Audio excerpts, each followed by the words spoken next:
Can investing in stocks be halal? The answer is yes. You heard it right. Shout out to all my Muslim friends out there. And the deal is, as long as the stock complies with the Sharia investing guidelines, then you are good to go. So in this video, I will show you one of the best ways to invest in US markets that comply with the Sharia laws. Let's go. Now, how do you know if a business is halal or not?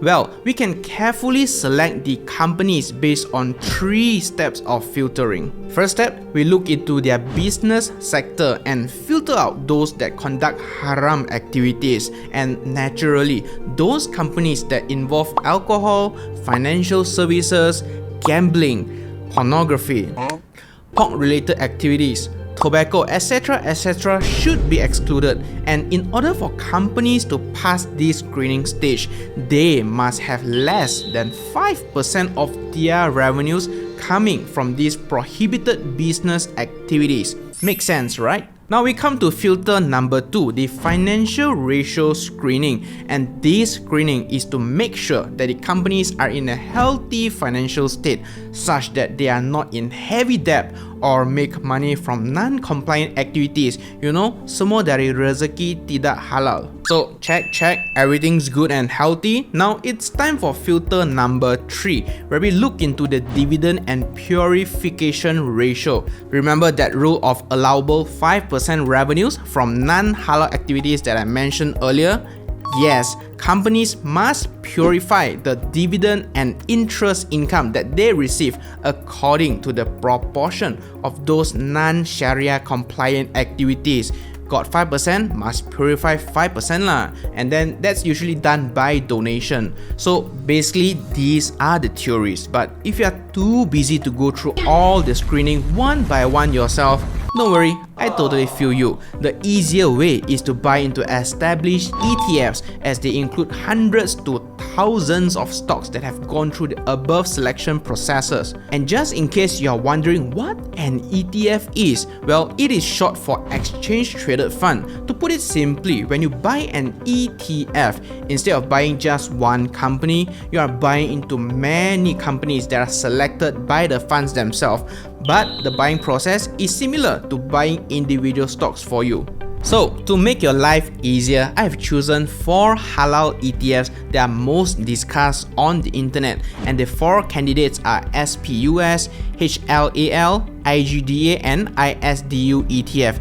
And just so you know, the first 2 are US domicile, while the last 2 are island domicile. And it matters because domicile means where the fund is based off, and different domiciles would mean different tax and different regulatories. So in our case, the dividend tax of island domicile funds are cheaper at 15% instead of the 30% on the US ones. But most of the time, US funds are more popular, so there will be higher trading volume, which means you can buy or sell those ETFs much more easier. And if you're thinking of buying some of the ETFs that I've just mentioned to you, here's where I like to introduce you to Interactive Brokers, a very reputable and well-regulated stockbroker in more than 10 different countries. And what's interesting about them is that they provide you access to a lot of global ETFs, including those on the London Stock Exchange like IGDA and ISDU that you usually can't buy through local brokerages.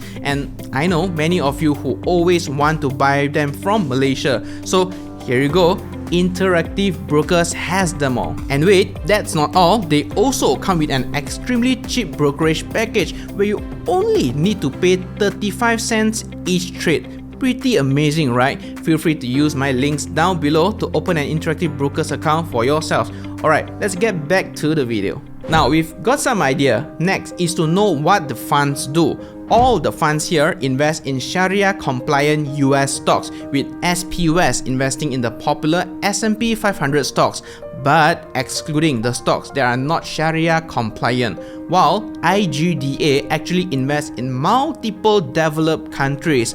But I still count it in because more than 75% of their holdings are in US anyways. And just to be extra careful, I have done additional research to help you find out if their Sharia screening process itself is reliable, and this is what I found out. The SPUS fund is recognized by the Accounting and Auditing Organization for Islamic Financial Institutions, while the HLAL ETF is also well certified by a fatwa, which refers to the Islamic legal opinion. And on the other hand, IGDA is tracking the index that their stock pick was held by the Ratings Intelligence Partners (RI), which is a Kuwait-related consulting firm. And as for the ISDU ETF, unfortunately, I did not manage to find any information of third-party recognition, but they did talk about their fund following the Sharia investing guidelines, so do take it with a pinch of salt. And if you think they all look similar, in a way, you're right, because look at their top holdings. Other than ISDU that holds different industries like energy, like ExxonMobil Corporation, health, Johnson & Johnson, and consumer staples like Procter & Gamble, the rest of the funds all invest heavily in tech companies that you already know, like Apple, Microsoft, Tesla, Google, Nvidia, etc. So there is hardly any difference over there. And I know while the content is mostly the same, their fees are vastly different. Among them, the HLAL ETF charges the highest fees with an expense ratio of 0.5%, followed by SPUS that charges 0.49%, then the IGDA at 0.4%, and lastly, the cheapest fund here, the ISDU ETF, charges only 0.3%. And in case you're wondering how the expense ratio works, here's an example for you. If you invested say $10,000 into the Halal ETF and earned a say 5% return, the return has to be deducted by the expense ratio of 0.5%. So your actual return is more or less 4.5% or $450. But if the same fund ISDU can also get you a 5% return, because of the lower expense ratio, your actual return is 4.7% or $470 instead. See the difference? So the lower the expense ratio, it just means the lesser fee you have to pay their fund managers. It's that simple. So if they charge it higher, surely they perform better, right? Well, most of these funds are still very new and do not have a long track record to refer to, unlike those standard and traditional S&P 500 ETFs like the Vanguard's VOO ETF that have more than 10 years of record.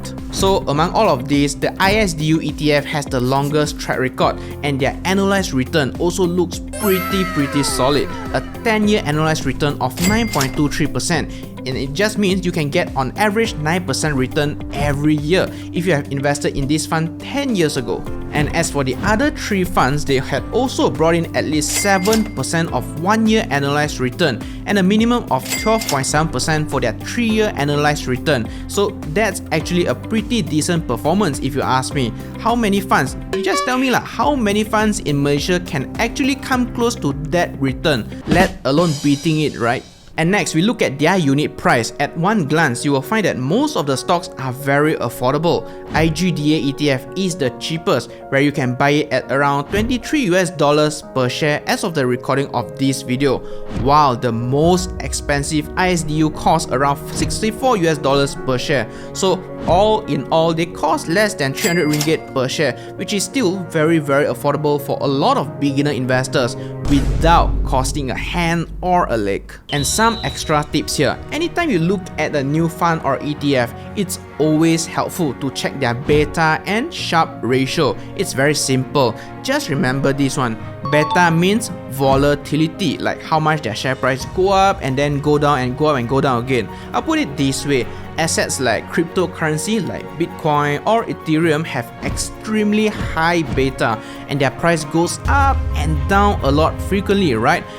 Meanwhile, US blue chip stocks that are mostly stable usually have lower beta. So in short, beta higher than 1 is high, while beta lower than 1 is considered low.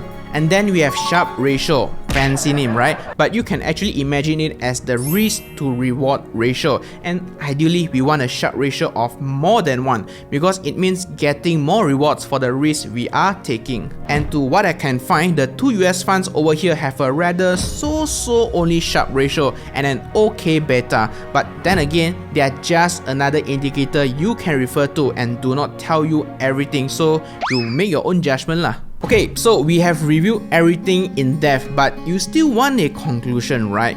Well, in my personal opinion, not financial advice, I think ISDU gives the best offer among all since it has the lowest expense ratio, longest track record, and offers better tax rate than the US domicile funds.